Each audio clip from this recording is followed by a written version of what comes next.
All right, I wanted to get into the 9to5 PrizePicks prop cheat sheet for NBA DFS.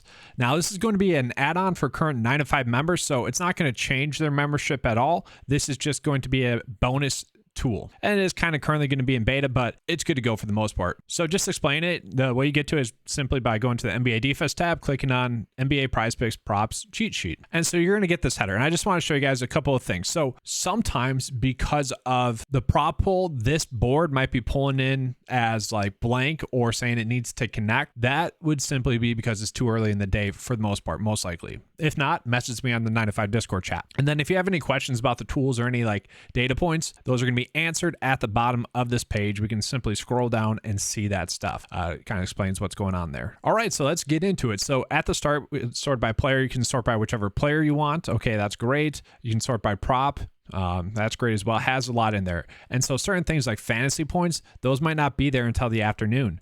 Edge you can sort by, and then prop line difference you can also sort by. And this is kind of a cool thing that you can do. Typically speaking, we want the prop line to be the same. So you can set this to 0. And then that way we're easily going to be able to tell which bets are the best bets based off of the over. So right now we can see Paul George over 3s would be the prop that we'd want to do because the sports books and the PrizePicks lines are going to be the same. Now we could also do this for under bets as well. Which under bet is currently the best? Well, Monte Morris under assist prop line is currently at 5.5 on PrizePicks as well as the sports books. And you can see currently projected at 4.3. So that in theory should be a strong prop bet. Now you could use this another way as well.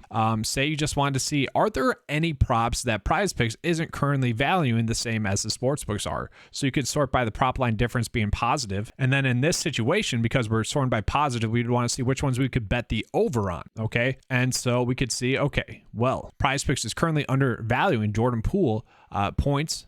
The sports books on average have it set at 24.8. PrizePicks currently only has it set at 24.5. Okay, and then you could do this the other way as well. And now we'd be sorting by under. So which ones don't match up where we'd want to bet the under, where they're probably overvaluing them too much? Well, here we go. We can look at it that way as well. But you know, that is just, it's great that we have that set up that way. But you can also go ahead and just scroll down here, which already has all that stuff kind of filtered into it. So here we can see, all right, these are the best over bets that we're getting tonight. And we can see it's going to be 3 balls. So we have Paul George minus 143 across all sports books. That's what those odds are pulling in.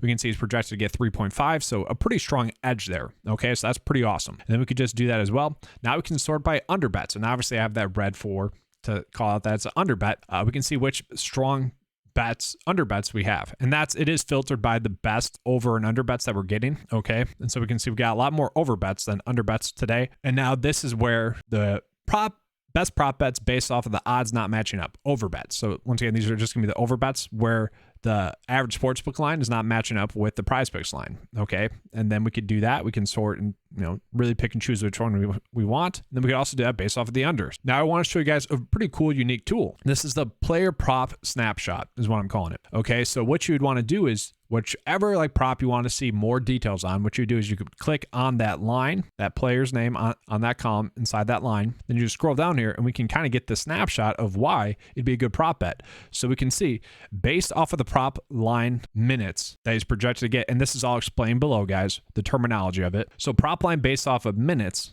is simply what the prop line should be based off of his projected minutes for the day. Now, if we look at something like prop line based off of opponents per minute times projected minutes, well, that is going to be pulling in the average from the player's opponent for that night based off of the position, looking at the defense versus position points per minute given up times by their projected minutes. And then we are going to take this line prop and take the average from that. So this is going to be adjusted for their matchup. So given the matchup, we can see Paul George actually benefits from this matchup. We can see the next one would then be what the prop line should be based off of the Vegas line. Okay. And this is taking the over and under odds into factor and then just timesing it by the projected minutes. Now, the projected minutes are huge, guys, and that's going to be called out right here. We can see their average minutes and their projected minutes. Now, what goes into the projected minutes? A bunch of stuff.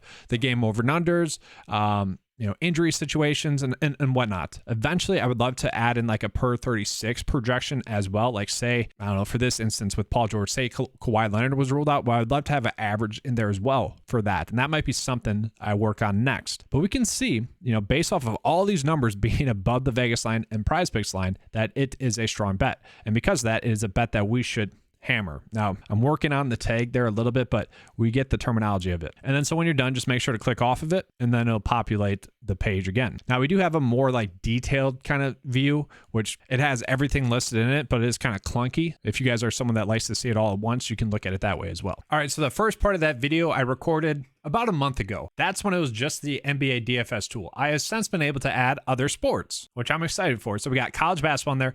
Obviously, that's coming to a close here shortly, but we have NHL and MLB included in there as well. And it's going to operate the exact same way as does the NBA DFS board. I do want to just call out a couple of things though. The PrizePicks board updates about every half an hour to an hour, and the average sportsbook odds that we're pulling in are going to be sourced from about 2 to 8 different sports books. And that might be another view that I add in right here, is just like the overall board. Maybe for people that do prop bets and not do PrizePicks, you can kind of see where the best edge is there. And I think I'll try to include that maybe sometime this month, and that'll be added on right here. But just looking at it, we can sort by all the same stuff. We can sort by sports, we can sort by player, the prop that we want to do. We can still do prop line difference. We can sort by over and under as well. And it's going to operate the exact same way. So right now we can see we're getting a bunch of favorable MLB props. We have 2 good NHL props as well, but it's going to operate the exact same way. And it seems like with these sports, PrizePicks is much more tight with the under bets that are available. And then once again, this is going to be looking at the over bets where the lines aren't matching up.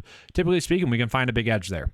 And I just want to call this out. This is kind of just a header that I have in there pretty much, so we're not causing any errors on this data sheet, just as an FYI. So don't even worry about that when you see that. But yeah, it's going to operate the exact same way. I just want to call that out for you guys so we can see just how easy it is to use with that. All right, thanks for watching. If you guys are interested in signing up for that tool, the link is going to be in the description below this video. All right, thanks for watching. Hopefully you guys enjoy that tool. And as always, let's keep cashing.